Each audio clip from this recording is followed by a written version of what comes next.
Imagine waking up tomorrow and realizing every thought you've ever had, every choice, every dream, every fear was never really you, just a story your brain invented to keep you alive. Because according to some neuroscientists, your consciousness may not be controlling your life at all. It may simply be narrating it after the fact.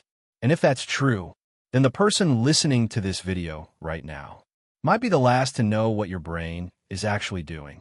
For centuries, humans believed consciousness was the center of existence, the captain of the ship, the soul behind the eyes, the thing that makes you you.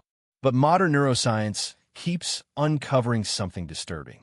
Again and again, experiments show your brain making decisions before you become aware of them, not milliseconds after, sometimes entire second before, which means something inside your skull may already know what you're going to do before you do. And this is where things start becoming deeply uncomfortable. Because if consciousness isn't truly in control, then what exactly is it for? To understand how strange this gets, we need to go back, far before cities, before language, before civilization itself. Imagine an early human standing alone in the dark wilderness. Every sound could mean death. A rustle in the bushes, a shadow between trees, a pair of eyes watching from somewhere unseen. In that world, survival depended on speed. You couldn't sit down and philosophically debate whether the movement in the grass was a predator. You reacted instantly. And evolution rewards speed far more than truth. That matters, because your brain was never designed to show you reality as it is. It was designed to keep you alive long enough to reproduce. Those are not the same thing. Your senses feel accurate, but they're heavily edited. Right now, your brain is deleting information constantly. Blind spots in your vision are filled in artificially. Sounds are filtered. Memories are reconstructed. Entire pieces of reality are quietly removed before you ever experience them consciously. You're not seeing the world. You're seeing a survival-oriented simulation of the world. But then something strange happened during human evolution. As our brains became more complex, humans developed self-awareness. Not just awareness of danger, awareness of ourselves. We could imagine the future, replay the past, predict consequences, create identities, and suddenly survival became psychological. You didn't just need food, you needed meaning, status, belonging, hope, a reason to keep going.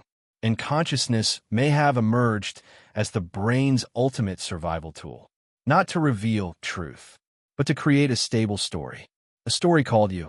Think about it. Your brain receives billions of signals every second, but your conscious mind only experiences a tiny fraction of them, like a flashlight pointed at one corner of an infinite room. And yet somehow, your mind stitches this fragmented information into a continuous narrative. I'm this person. I chose this. I want that. But neuroscientists increasingly suspect this narrative is constructed after unconscious systems have already made the decision. And one experiment terrified researchers because it exposed this possibility so clearly. In the 1980s, scientist Benjamin Libet conducted a now-famous study. Participants were told to press a button whenever they felt like it. Simple. But while they made the decision, their brain activity was monitored. Researchers expected conscious intention to appear first. It didn't. The brain showed activity predicting the movement before participants consciously decided to move. The decision began unconsciously. Consciousness arrived late, like a news reporter explaining events that already happened. At first, this sounded impossible.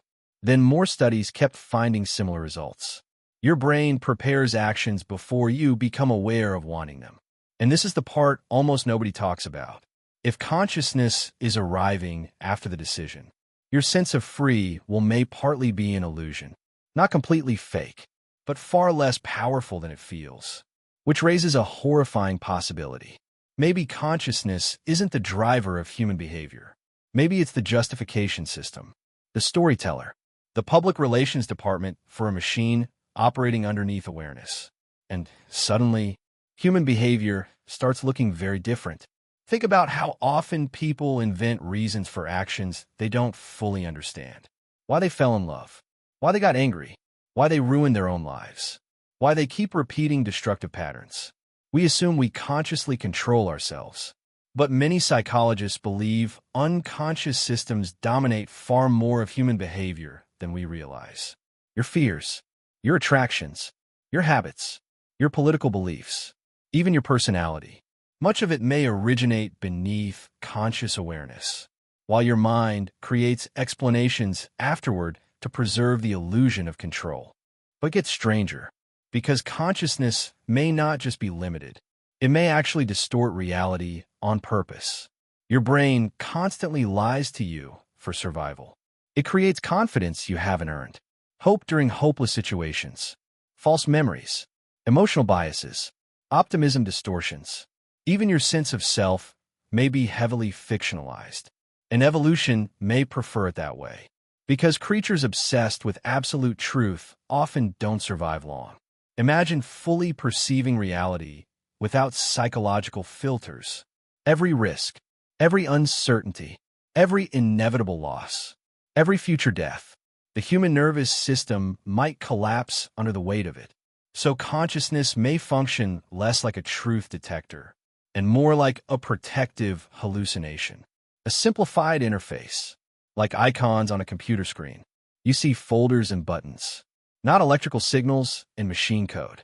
The interface hides reality so you can function. And according to some theories, consciousness may work the same way. But then comes the darkest implication of all.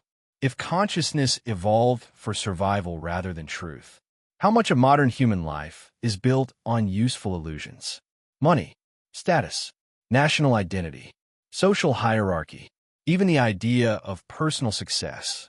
Entire civilizations may run on collectively agreed hallucinations powerful enough to coordinate billions of people.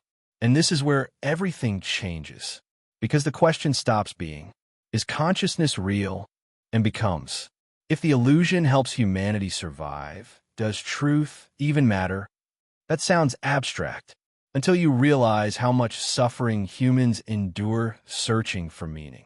People destroy themselves trying to become someone, trying to justify their existence, trying to feel important in a universe that never promised meaning in the first place. Maybe consciousness evolved specifically to protect us from that terrifying realization. Maybe the feeling that your life has narrative purpose is psychologically necessary, not objectively true, necessary. And yet, despite all this, something still doesn't fit. Because even if consciousness is partly constructed, you still experience it. The fear feels real. Love feels real.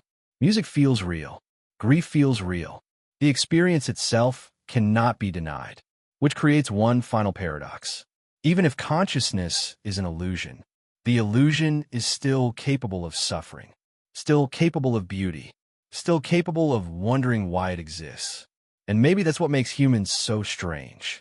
We are organisms intelligent enough to question the very reality generated by our own minds. A system trying to observe itself from the inside. Like a dream becoming aware, it's dreaming. But that awareness comes with a cost. Because once you start questioning consciousness, ordinary life begins feeling different.